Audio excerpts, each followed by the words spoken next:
I started watching porn when I was in first grade. It was honestly something as a kid I just unintentionally stumbled upon on an old school TV. As I got older, I began to engage with porn in a different way. It's a form of porn that the devil is using at an alarming rate among girls and women of all ages. More on that in a bit. According to a recent study by Barna and Pure Desires Ministries, 75% of Christian men and 40% of Christian women admit to engaging in porn at some level. In this video, we'll be talking about how the modern industry of porn is fueled by a hatred for Jesus. I'll share the verse that helped me open my eyes and begin my journey out of this addiction. We'll also reveal what form of porn is targeting women and girls of all ages, and I want to provide you with some challenges and practical advice in hopes of it helping you start your journey out of this addiction so that you can begin walking in purity with Christ again. Hi, I'm Vanessa.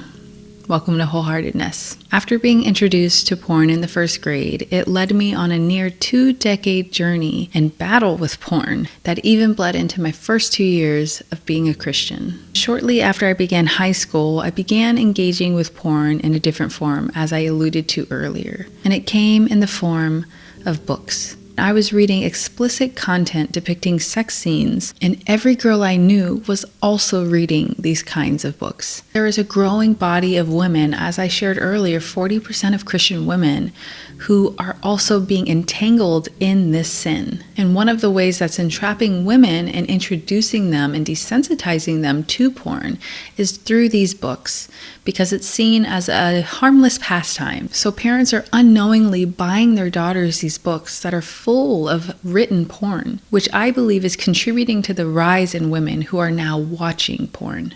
But the verse that really caused me to have a mind shift when it came to porn was in Luke 22. In verses 31 and 32, this is where Jesus tells Paul and all of the disciples at the Last Supper that the devil demanded to have them, that he wanted to sift them like wheat. That was essentially to say that Satan wanted to have them, to break each of them down, to strip them of their faith, piece by piece. And is that not what porn does to the disciple of Jesus? It breaks us down piece by piece, and our sound minds, what are supposed to be sound minds, become a breeding ground for the perverse. Consuming porn is to accept your own demise. It's to sterilize your own faith and your integrity. But there is encouragement to be found in the rest of this verse. Jesus tells them he has been praying for them, that their faith would not fail. And he says this knowing that every single person in that room would fail.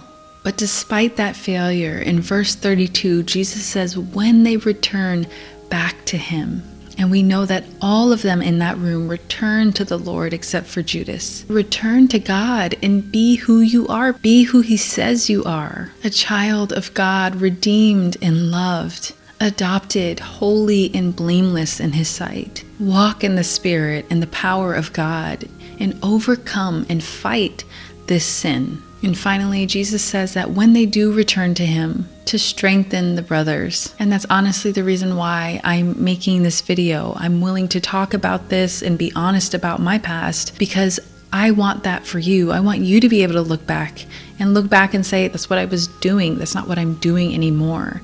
So for you to be strengthened by my testimony and my victory, in hopes that it can fuel you with the courage to do what you need to do to overcome this for his glory, so that you can begin to walk in purity again with integrity. But I think it's important for us to kind of hear a little glimpse into behind the scenes of the porn industry so we can understand what we're engaging with and what we're supporting when we consume this kind of content. I searched high and low across the internet for quotes or any kind of testimonies from people who are not necessarily like on screen making the content, but the minds behind it. And I was only able to find one. I searched for a long time, and I was only able to find this one. So I want to share it with you. Al Goldstein is considered one of the leaders in normalizing hardcore pornography in America. He said the only reason that Jews are in pornography is that we think Christ sucks. Pornography thus becomes a way of defiling Christian culture, and as it penetrates to the very heart of the American mainstream and is no doubt consumed by those very same wasps, its subversive character becomes more charged. And then when he was asked if he believes in God, Goldstein responded, "I believe in me. I'm God. Screw God. God is your need to believe in some super being, and I am the super being. I am your God."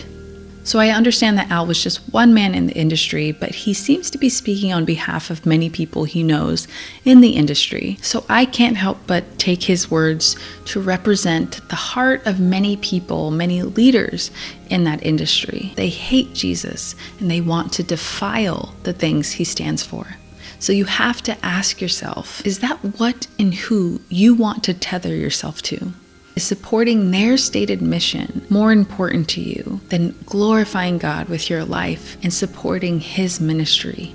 Porn is being used in modern times as a tool, as a weapon, because porn darkens the mind and it enslaves millions of people. It blinds you to the enemy who is using it against you. And we even see this in the Bible between Samson and Delilah. Samson was so fueled by his desire and his lust for Delilah that he gave up his security. He gave away his protection, and he literally ended up blind, without eyes, and he was then enslaved, and his choices ultimately ended in his death. So what he thought would bring him some kind of joy or fulfillment or excitement in that moment with Delilah ultimately brought about his end. And that is the rotten fruit that porn produces in our lives. It enslaves us, it blinds us, and it brings about our demise. Recently, I heard someone say something that I found very profound. It was along the lines of this, that our time alone with ourselves is really our time alone with God, because God is always with us. We are never alone. So the devil and the evil of this world wants you to fill that time that is meant for you and God with things that are filthy, that are evil, and that are impure. Things that will harden your heart and draw you away from the one who is always present. Now, most of the time people say that in order to overcome this sin, you want to first pray, and then you want to get accountability, and all of those things are good. Often people stop there, and you don't want to do that. We literally have to battle our sin. We have to fight our sin. It's not just going to go away. God's not just going to take it away from us. It's something we have to fight for. And sometimes that requires us to go to pretty extreme lengths in order to get rid of it. So here are some things that I hope will help you examine your life in hopes of thinking outside of the box and finding ways to overcome this. So first, you want to consider setting up guardrails in your life. This will look different for everybody. You know your life best. And so after you confess what's going on with your friends, your wife, your husband, your closest allies, and Christians in your life, you want to set up some guardrails. So maybe ask them for some advice on this because they know you personally. But you want to make it so hard for yourself to access porn that you would have to go like so extremely out of your way that it would be like just undesirable to even do it. 2, you want to ask yourself, does my job provide me time and access to porn? So if you have a job that is heavily on the computer or requires you to use your phone late at night, these are things that you want to start to consider. Perhaps having the type of job you have isn't really best for you at this season and juncture in your life. An acquaintance I knew whose job was almost exclusively on the computer, and his addiction to porn was so intense that he would use his work computer to consume it. And eventually his work caught on and he lost his job because of it. I know you might be saying, whoa, Vanessa, are you telling me to leave my job? Not necessarily, but you know what you need to do. And you need to be honest with where you're at and if your job is potentially giving you too much time and access to porn. So ultimately, just seek guidance from God. Pray and lay your job at the feet of Jesus and just ask him what you should do. And I guarantee you he will not lead you wrong. 3, is my job strengthening my desire for porn? Oftentimes we can get stuck in a rut and find ourselves in dead-end jobs that really just don't feed the life in us and instead suck the life out of us and make us feel stuck. And that feeling of meaninglessness and aimlessness can cause us to reach for things for some kind of joy or fulfillment that we're not getting because we spend most of our day at work.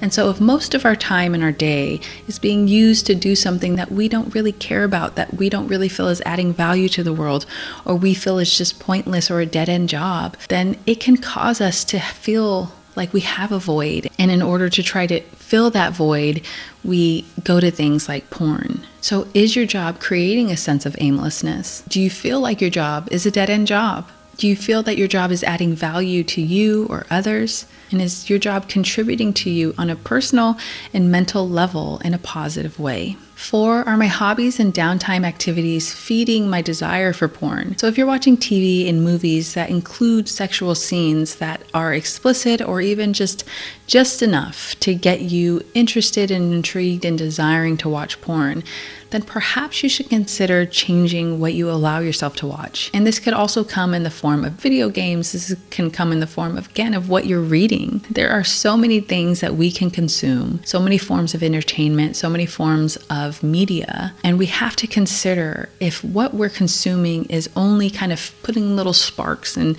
fuel to the fire. And if it is, then we have to be willing to cut that stuff out. It's actually feeding the sin and temptations in our life. So why would we want to consume it? So ask yourself, do you watch TV shows and movies that have sexually explicit content? Does the music you listen to promote sexual themes? And lastly, do you play video games that perhaps fall out of line with biblical principles that you say you have? And do they create stress and anxiety in you that causes you to reach for something, for some kind of mental release? And lastly, are there areas of your life that you're unhappy with? Perhaps your marriage is struggling. Perhaps you have a strained relationship with someone in your life.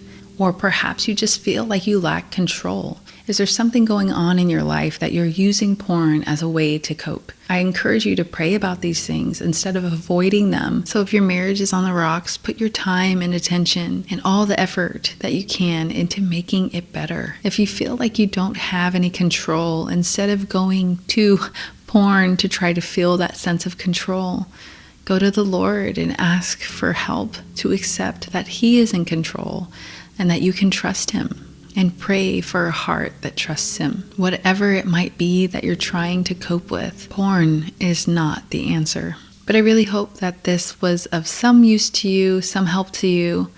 Let me know in the comments if it was. And if you're interested in hearing some of the lessons I learned within my first 15 years of being a Christian, then go ahead and check out this video here and see what I have to say.